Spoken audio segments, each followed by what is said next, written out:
Hi, everyone. My name is Miriam Swerdlov, and I'm going to speak about how could I think of cherries when I'm in the pits? Because this time we're sort of in the pits, aren't we? But we're not, because there are no cherries if there are no pits. So you're going to say, maybe you'll say, so what came first? Do pits come before cherries, or do cherries come before pits? Well, we know from the Torah that God created the world whole. God didn't create sperm, he created man. God didn't create a seed, he created a tree that already makes fruit. So when we got the cherries, at first they were real cherries. But later on, it's the pits that make the cherries. So actually what came first was the chicken. In case anybody asks you ever, was it the chicken or the egg? It was the chicken. Because God gave us a complete world, a whole world. He created the world full. So now let's go back to our cherries. Because of the pits, we have cherries. If we didn't have pits, we wouldn't have cherries. But we have to appreciate and grow those pits.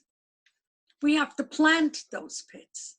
In order to have cherries, we have to appreciate and plant those pits. The Lubavitcher Rebbe said, it resonates a lot with me, in a very clear concept. The word gola, which means exile, is spelled Gimel Vav Lamed Hey. If I'm going to spell it in English, G-O-L-A. Now, that means exile. That means difficulty. The word Geula, which means redemption, whether it's a private redemption, whether it's micro or macro, the word Geula, your own redemption, is the same word as Gola. You just have to drop in an aleph, an A. So the difference between Gola and Geula is only one letter. It's an aleph. Now, what is that aleph that makes exile go to redemption? That aleph is the aleph of God.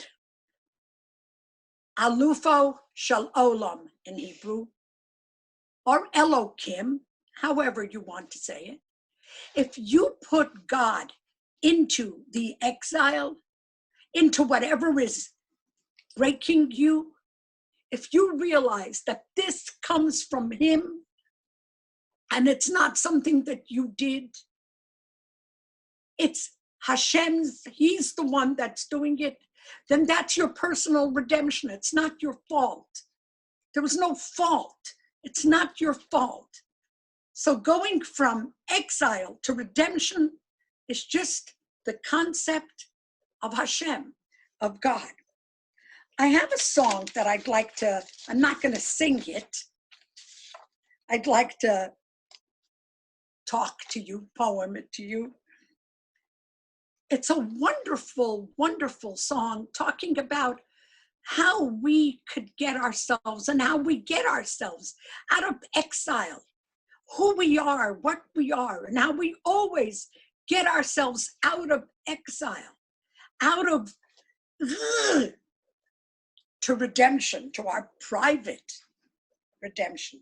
The lyrics are from a play that I loved, The Grand Tour, with the man whose name is Jerry Herman.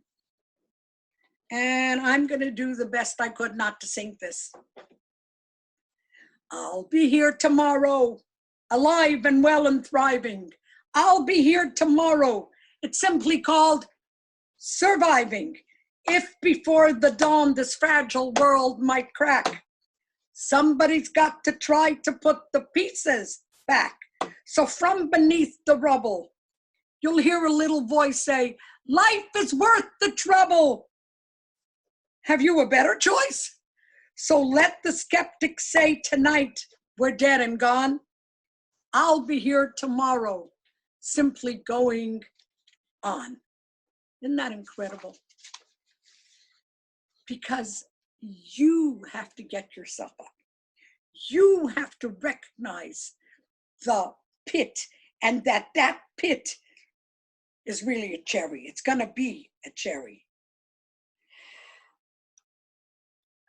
At this hard time, and at other times, very often in life we're saying, what if, what if, what if, what if this, then this, then this.